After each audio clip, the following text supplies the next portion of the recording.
This is rental car number 152. No full review this time around, I already did that, but I wanted to take you for a nighttime drive. I don't know about you, but when I drive vehicles at night, I tend to notice different things about them.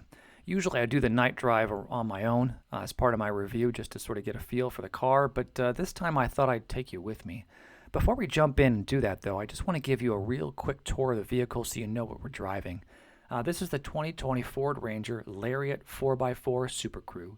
It's a mid-sized pickup that retails for about $36,000 and is quickly becoming one of my all-time favorite pickups. Under the hood we have a 2.3-liter EcoBoost engine with a 10-speed electronically controlled automatic transmission. This thing kicks out an impressive 270 horsepower and has a towing capacity of 7,500 pounds. And with all that power, you still get some pretty decent gas mileage.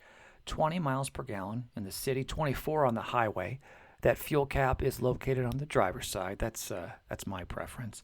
And it's got Ford's capless technology, which I absolutely love. On the interior, we have a nice gauge cluster with 3 big screens. You also get a large touchscreen in the center console with Android Auto and Apple CarPlay preloaded, and then all the other bells and whistles you could ask for. The back seat is large because this is the SuperCrew. It's the extended cab version. Plenty of room back there. I'm 6 feet tall. I fit fine. And you also get 2 USB ports and a 3-prong power port, which I absolutely love. It's so convenient. And then the bed of this thing, although it's a little smaller because it is the SuperCrew, there's plenty of room back there to haul stuff around. Ford makes these things so tough, so it's not going to fall apart, and has a nice bed liner on it. And then underneath the vehicle, you also get a full-size spare, which is it's always a nice thing.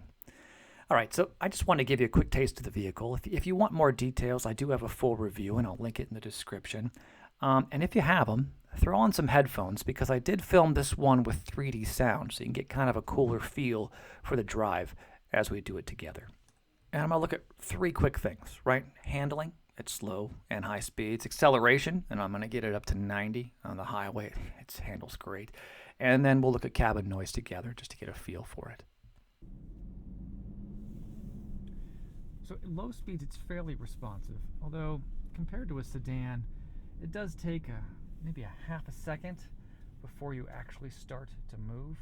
So when I turn the steering wheel over to the left, it's not quite as responsive as I'd like. It just takes a little getting used to. So at about 40 around corners like this, you do feel the truck start to pull just a little bit. It's almost like it tips ever so slightly. And for me, that makes me feel slightly uncomfortable, just meaning that I'm not going to push it even further past 40 around these corners. But you know, day-to-day driving around the suburbs and the city, it's been solid. I really have no complaints at all.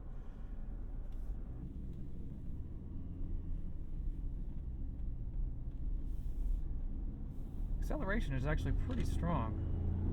There's a little bit of a delay when you hit the accelerator before it actually really kicks into gear, but it's not that noticeable. I am going to floor it, and you'll hear,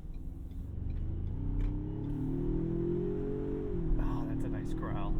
Although right when you hit the accelerator, it does it lags a little bit before it kicks in. I was hoping for a little bit more performance from the EcoBoost, because this does have a 2.3-liter EcoBoost engine.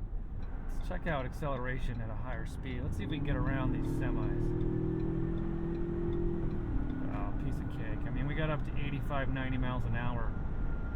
I felt like I could go a lot faster. I cannot afford another speeding ticket, so I am not going to push it too much.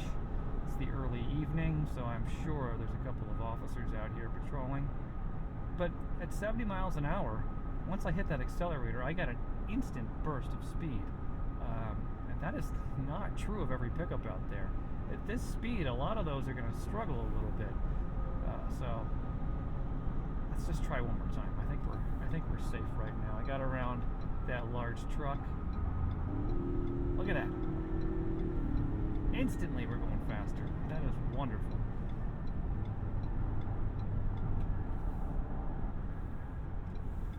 Cabin noise is also, well, it's pretty impressive. I'm just going to turn on a random radio station when we get going, and you'll be able to hear what it sounds like. even at higher speeds, you don't have to increase the volume to be able to hear what's being played over the entertainment features.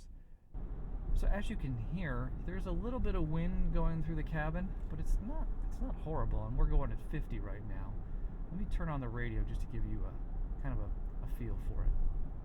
Similar. It'd be the 1 year of the 20 if you want to follow the pattern of the Biden rule.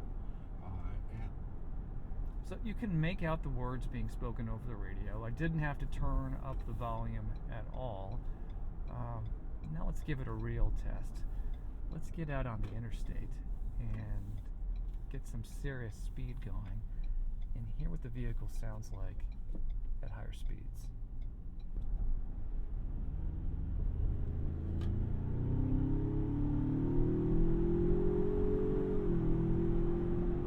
It's pretty smooth. So we're up to 70 right now. Let's turn the radio back on and see if we can make out the words. The key question for these senators and for the rest of the Republican senators. Lindsey Graham made very...